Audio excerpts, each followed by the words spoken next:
I really care a lot about lyrics. Can you remember the first time you came together with the five of you rehearsing for the Pains of Being Pure at Heart? Yeah, it was in February. At that time, it was only February last year or 2007. 2007. So a little, two and a quarter years ago, I suppose. Yeah, it was just actually me and Alex were at the first practice. Peggy was in the band, but I hadn't made it yet. So like me and Alex just worked on the guitar and bass parts. At that time, I wanted my friend Isabel to sing for the band. I didn't want to be the singer, but she ended up moving away, far away. So we were kind of stuck with me as the singer. And so I remember it was in my living room. We had like the drums on a CD, and we just like play along to the CD and try to learn the songs. So it was really fun. Yeah, what was the first song that you recorded? The first song that we wrote and recorded, first song that we wrote at least and played was Contender, which is the first track on the album. I thought it was really cool to have like our first song ever as the first track on our first album.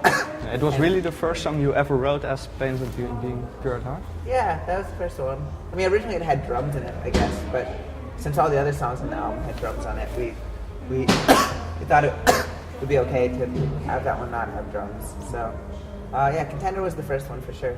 Yeah, if you look back at that song now, what kind of feeling do you have with that song? I still feel like that song's like unfinished in a weird way. It ends before it probably should, which I think is nice in the context of the album.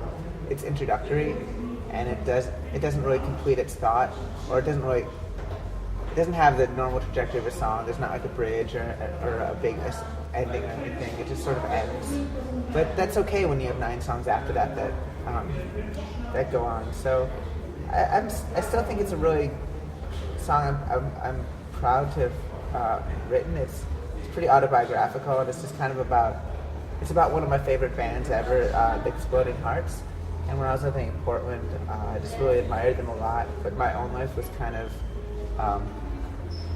lame by comparison. You know, I'd see them and I thought they were so true and so good and so right on, but like then I was just like working in a call center wearing a headset and my own life wasn't nearly that remarkable, and it was just kind of about like looking at something very special, then like looking at yourself and realizing that you were very special. So I don't know, I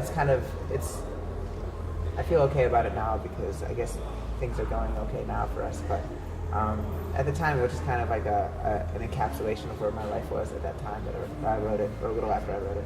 Yeah, why did you decide to write a song about that certain situation in your life, feeling it's completely lame? I think it's okay to write a mean song if it's about you, you know? Like I wouldn't want to write like a song about someone else being lame. It'd be seem like cruel or whatever, but because it was like a very vivid feeling that I had, and I always try to write about things that I feel really cut to the core of who I am and have defined who I am. So feeling of failure or just feeling like my life was going nowhere, that was like a really vivid feeling in my life for such a long time. And I don't want to ignore it or pretend I didn't feel like that just because, you know, now, you know, we're in Europe and playing music and things are going, for the most part, pretty wonderfully. I don't want to like sugarcoat the truth or make up something where I thought, oh, my whole life, I always thought things would work out okay. And no, there's like a lot of worry that's defined me, especially as I got into my 20s and just not knowing what to do with life. And I think that's something I felt pretty strongly in writing a song about that, but also about like a band I loved at the same time. It's not a total woe is me kind of song. I mean, it's like, it's still kind of fun to like reference like a band you admire and idolize in a song that you write. I think that's cool.